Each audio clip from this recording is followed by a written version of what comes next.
वैसे हम सभी ये समझते हैं कि अंतरिक्ष में जाना और वहाँ से पृथ्वी के खूबसूरत नजारे देखना काफी ज्यादा रोमांचक होगा, लेकिन हम ये भूल जाते हैं कि इसके साथ कई ऐसे नुकसान भी जुड़े हैं जो इंसान की जान ले सकते हैं, क्योंकि इंसानी शरीर अंतरिक्ष जैसे एनवायरनमेंट में रहने के लिए नहीं बना है।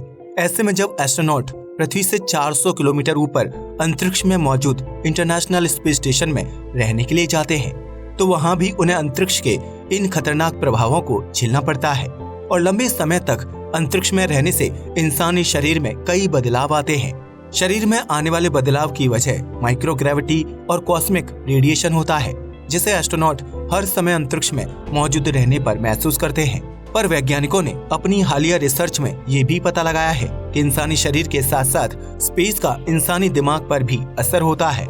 इस रिसर्च के रिजल्ट में ये साफ साफ था कि स्पेस एनवायरनमेंट इंसानी दिमाग के सोचने समझने की क्षमता और यहाँ तक कि दिमाग के आकार पर भी असर डालता है। तो आज के इस वीडियो में हम जानने वाले हैं कि अंतरिक्ष का इंसानी दिमाग पर क्या असर होता है। साथ ही जानेंगे उन कारणों के बारे में जो अंतरिक्ष में रहने पर इंसानी शरीर और दिमाग को प्रभावित करते हैं। चलिए इसके बारे में और डिटेल से जानते हैं। कुछ समय पहले इंटरनेशनल स्पेस स्टेशन में जाने वाले रूसी अंतरिक्ष यात्रियों पर किए गए एक डिटेल्ड स्टडी से पता चला है कि अंतरिक्ष में लंबी अवधि बिताने से न सिर्फ मांसपेशियों और हड्डियों को नुकसान होता है, बल्कि दिमाग पर भी इसका गहरा असर होता है। उन्होंने पाया कि लंबे समय तक अंतरिक्ष में रहने से मस्तिष्क में सूक्ष्म संरचना यानी कि माइक्रो स्ट्रक्चर के स्तर पर बदलाव होते हैं, जो दिमाग और शरीर के बीच के कम्युनिकेशन के लिए जिम्मेदार होते हैं। यह research new England journal of medicine में पब्लिश की गई थी, जिसमें लिखा है कि अंतरिक्ष में रहने के दौरान दिमाग के 3 मुख्य टिश्यू ग्रुप्स में समय के साथ बदलाव आने लगते हैं और मिशन खत्म होने के बाद पृथ्वी पर वापस आ जाने के 6 महीने बाद तक भी यह बदलाव ब्रेन स्कैन में साफ साफ देखे जा सकते हैं। यह अध्ययन 10 अंतरिक्ष यात्रियों पर किया गया। इन सभी ने इंटरनेशनल स्पेस स्टेशन में करीब 189 दिन बिताए थे। वैज्ञानिकों का ये कहना था कि लंबी अंतरिक्ष यात्रा से लौटने के बाद जब अंतरिक्ष यात्रियों के दिमाग पर मैग्नेटिक रेजोनेंस टोमोग्राफी यानी कि MRT तकनीकी के जरिए टेस्ट किए गए, तो लंबी यात्रा से लौटने वाले अंतरिक्ष यात्रियों के दिमाग के कुछ हिस्सों का स्ट्रक्चर नॉर्मल दिमाग के स्ट्रक्चर से अलग था और इन बदलावों को साधारण MRI स्कैन के जरिए भी देखा जा सकता था। Effect on brain perivascular part. वैज्ञानिकों ने रिसर्च के दौरान पाया कि अंतरिक्ष में लंबे समय तक रहने के कारण एस्ट्रोनॉट के दिमाग का एक खास हिस्सा पेरीवैस्कुलर का आकार छोटा हो गया था। पेरीवैस्कुलर दिमाग का वह खास हिस्सा होता है जो पियल लाइंड नाम के एक सफेद फ्लूइड स्ट्रक्चर से भरा होता है। यह दिमाग के ऊपरी हिस्से में मौजूद होता है। यह दिमाग की नसों को प्रोटेक्ट रखने का काम करता है और इससे दिमाग के सोचने समझने की क्षमता पर भी प्रभाव पड़ता है।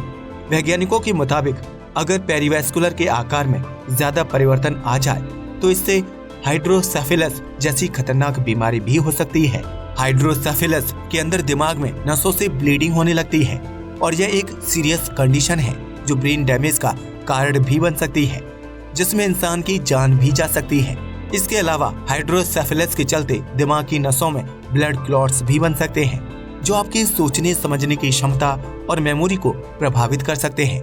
कुछ मामलों में इस बीमारी के मरीज अपने शरीर के अंगों पर भी कंट्रोल खो देते हैं और उन्हें हाथ या पैर को कंट्रोल करने में भी मुश्किल होने लगती है। तो अब आप समझ गए होंगे कि पेरीवैस्कुलर स्पेस दिमाग के लिए इतना खास क्यों है और अंतरिक्ष के खतरनाक एनवायरनमेंट में रहने के कारण एस्ट्रोनॉट के दिमाग के इस हिस्से में होने वाले बदलाव से वैज्ञानिक इतने चिंतित क्यों हैं। एनीमिया। जब वैज्ञानिक ये रिसर्च कर रहे थे तो वैज्ञानिकों ने एक खास पैटर्न को भी नोटिस किया, जिसमें उन्होंने देखा कि दिमागी स्ट्रक्चर में होने वाले यह बदलाव सिर्फ दिमाग तक ही सीमित नहीं होता, यह कमजोरी और थकान के रूप में भी दिखता है। इस बीमारी में शरीर में 54% तक लाल रक्त कोशिकाओं यानी कि RBCs की कमी हो जाती है। इसके कारण एनीमिया का असर दिखता है। ऐसी स्थिति में खून में पर्याप्त स्वस्थ लाल रक्त कोशिकाएं नहीं होती हैं। एनीमिया शरीर में लाल रक्त कोशिकाओं की कमी या निष्क्रिय लाल रक्त कोशिकाओं के कारण होता है। इससे शरीर के अंगों में ऑक्सीजन का प्रभाव कम हो जाता है। नतीजा ये थकान और कमजोरी का अनुभव करते हैं। लेकिन अगर यह असर पड़ता गया तो इससे दिमाग और शरीर के दूसरे अंग काम करना बंद कर सकते हैं और ऑर्गन फेलियर एक सीरियस इंजरी या मृत्यु का कारण बन सकता है। Microgravity effect on brain tissues.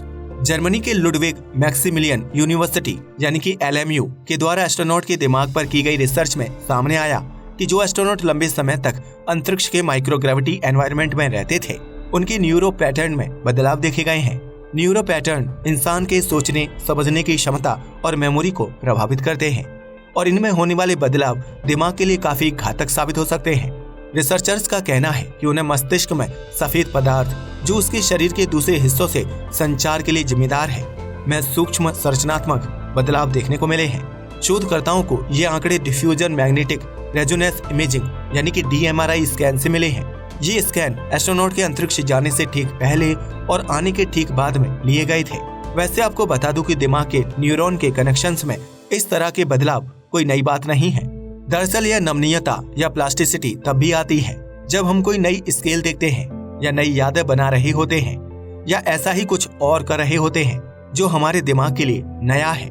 इसके अलावा इसी तरह के कुछ टेस्ट एस्ट्रोनॉट के अंतरिक्ष से पृथ्वी पर आने के कई महीने बाद भी किए गए, ताकि पृथ्वी की ग्रेविटी के कारण अगर ब्रेन स्ट्रक्चर में दोबारा से कोई बदलाव आए हों तो वैज्ञानिक उन्हें देख सकें। यहाँ पर वैज्ञानिकों ने एक चीज देखी कि अंतरिक्ष से लौटने के तुरंत बाद लिए गए कई स्कैन्स और पृथ्वी पर कुछ महीने बिताने के बाद लिए गए ब्रेन स्कैन्स में भी अंतर थे। उन्होंने देखा कि दिमाग दोबारा से अपना नॉर्मल स्ट्रक्चर पाने की कोशिश कर रहा था, जैसा वो स्पेस स्टेशन पर जाने से पहले था। इसके बाद वैज्ञानिकों का ये भी कहना है कि अगर अंतरिक्ष में एक निश्चित समय तक ही रुका जाए तो इंसान के सोचने समझने की क्षमता और ब्रेन स्ट्रक्चर पर पड़ने वाले प्रभाव पृथ्वी के एनवायरनमेंट में वापस लौटने के बाद ठीक होना शुरू हो जाते हैं। लेकिन अगर अंतरिक्ष में लंबे समय तक रहा जाए तो दिमाग के स्ट्रक्चर में होने वाले कई बदलाव परमानेंट हो जाते हैं, जिन्हें बदला नहीं जा सकता और न ही वह खुद ठीक होते हैं, जो जिंदगी भर के लिए एक सीरियस ब्रेन इंजरी के लिए जिम्मेदार हो सकते हैं। वैसे आप सोच रहे होंगे कि आखिर अंतरिक्ष में ऐसा क्या है जो इसमें रहने पर इंसानी दिमाग में इतने बदलाव होते हैं। तो चलिए उनके बारे में भी हम बात कर लेते हैं। Why space environment effect on human body and brain. अभी तक इस पूरी वीडियो में हमने यही देखा कि स्पेस एनवायरनमेंट इंसानी दिमाग के लिए काफी खतरनाक है, लेकिन अगर आप जानना चाहते हैं कि ऐसा क्यों है तो इसके पीछे कई कारण हैं। Number 1, cosmic radiation effect. इंसानी शरीर लाखों सालों से इस तरह से वॉल्यूम हुआ है कि वह पृथ्वी के एनवायरनमेंट में आसानी से रह सकता है, लेकिन जब हम पृथ्वी के बाहर जाते हैं तो वहाँ ऐसी कई चीजें मौजूद हैं जो इंसानी शरीर पर प्रभाव डालती हैं, जिनमें सबसे पहला नाम कॉस्मिक रेडिएशन का है, क्योंकि पृथ्वी पर तो मैग्नेटिक फील्ड के कारण हम सेफ रहते हैं, लेकिन अंतरिक्ष में स्पेस स्टेशन में रहने के बावजूद भी इंसानी शरीर पर कई गुना ज्यादा कॉस्मिक रेडिएशन का प्रभाव पड़ता है। और जैसा कि हम जानते हैं कि कॉस्मिक रेडिएशन इंसानी शरीर के DNA स्ट्रक्चर में बदलाव कर सकता है, तो ऐसे में अगर एस्ट्रोनॉट इस रेडिएशन के प्रभाव में लंबे समय तक रहते हैं तो उनके दिमाग और शरीर में कई बदलाव आते हैं। इसलिए नासा अपने एस्ट्रोनॉट को स्पेस स्टेशन में केवल 6 महीने तक ही रुकने की इजाजत देता है, क्योंकि इससे ज्यादा अंतरिक्ष में रहने से कैंसर जैसी खतरनाक बीमारियों का खतरा बढ़ जाता है। Number 2, psychological effect. इंसान एक सोशल जीव की तरह है जिसे लोगों के बीच रहना पसंद है। ऐसे में अगर हमें लंबे समय तक अंतरिक्ष में रहना होता है, वो भी अपने पूरे परिवार से दूर, तो इसका असर दिमाग पर काफी गहरा होता है। इसलिए नासा अपने एस्ट्रोनॉट को अंतरिक्ष यात्रा से आने के बाद काउंसलिंग करने की सलाह देता है, क्योंकि कई बार यह साइकोलॉजिकल प्रभाव काफी घातक साबित हो सकते हैं। Number 3, microgravity effect. अंतरिक्ष में रहने पर इंसानी शरीर पर सबसे ज्यादा प्रभाव माइक्रोग्रेविटी का होता है, क्योंकि इंसानी शरीर पृथ्वी की ग्रेविटी में रहने के लिए बना है। ऐसे में पृथ्वी की ग्रेविटी से ज्यादा या कम ग्रेविटी इंसानी शरीर और उसके ऑर्गन पर बुरा प्रभाव डालती है। इससे एस्ट्रोनॉट के ब्रेन स्ट्रक्चर और न्यूरो पैटर्न्स में भी बदलाव देखे गए हैं, और सबसे ज्यादा प्रभाव इसका शरीर की मसल्स और हड्डियों पर होता है, जिसमें हड्डियां काफी ज्यादा पतली होने लगती हैं और मसल्स अपनी ताकत खोने लगती है। यही कारण है कि आपने कई बार देखा होगा कि लंबी अंतरिक्ष यात्रा से लौटने के बाद एस्ट्रोनॉट अपने पैरों तक पर खड़े नहीं हो पाते। Number 4, less sleep and food. वैसे आप सोच रहे होंगे कि भाई अंतरिक्ष तो पूरी तरह से शांत है और वहाँ एस्ट्रोनॉट को परेशान करने वाला भी कोई नहीं है, ऐसे में उन्हें सोने में परेशानी कैसे हो सकती है। तो आपको बता दूं कि पृथ्वी पर बेशक हम इंसान चैन की नींद ले सकते हैं, लेकिन अंतरिक्ष में सोना काफी मुश्किल है, और इसके लिए कोई शोर जिम्मेदार नहीं है, बल्कि इसकी माइक्रोग्रेविटी और एस्ट्रोनॉट्स पर काम का बोझ है। क्योंकि हम बेशक एस्ट्रोनॉट्स की जॉब को काफी आसान समझें, लेकिन उन्हें कई बार दिन के 12 से 15 घंटे भी काम करना होता है, जिसमें स्पेस स्टेशन पर लगातार कई तरह की रिसर्च चलती रहती है या फिर कभी भी पृथ्वी से कार्गो भेजा जा सकता है।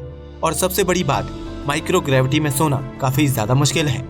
वैसे नासा ऐसे स्लीपिंग पॉड का निर्माण कर रही है जहां पर इन समस्याओं का सॉल्यूशन किया जा सके, लेकिन अभी के लिए तो अंतरिक्ष में सोना काफी ज्यादा मुश्किल है, जो अंतरिक्ष यात्रियों की सोचने समझने की क्षमता और हेल्थ पर काफी प्रभाव डालता है। वैसे जैसे जैसे इंसानी टेक्नोलॉजी बढ़ती जा रही है, अंतरिक्ष में इंसानों के रहने की अवधि में भी वृद्धि हो रही है और उनकी सेहत पर पड़ रहे प्रभाव को भी स्टडी किया जा रहा है, ताकि वैज्ञानिक उनसे बचने के उपाय ढूंढ सके। क्योंकि ऐसा नहीं है कि इंसानी शरीर और दिमाग पर होने वाले इन साइड इफेक्ट से डरकर हम अंतरिक्ष में जाना और यात्रा करना छोड़ देंगे, बल्कि भविष्य में हमें अंतरिक्ष की लंबी यात्रा भी करनी होगी। इसके अलावा दूसरे ग्रहों पर भी रहना होगा, इसलिए हम बच नहीं सकते, पर इन सभी परेशानियों का सॉल्यूशन ढूंढ सकते हैं, जिसमें दुनिया भर के वैज्ञानिक लगे हुए हैं। वैसे आपको क्या लगता है, क्या भविष्य में इंसान अंतरिक्ष के खतरनाक एनवायरनमेंट से शरीर और दिमाग पर पड़ने वाले प्रभाव को कम कर पाएगा? कमेंट करके बताइएगा। आज के लिए बस इतना ही। वीडियो पसंद आया हो तो इसे लाइक कीजिएगा। जय हिंद दोस्तों।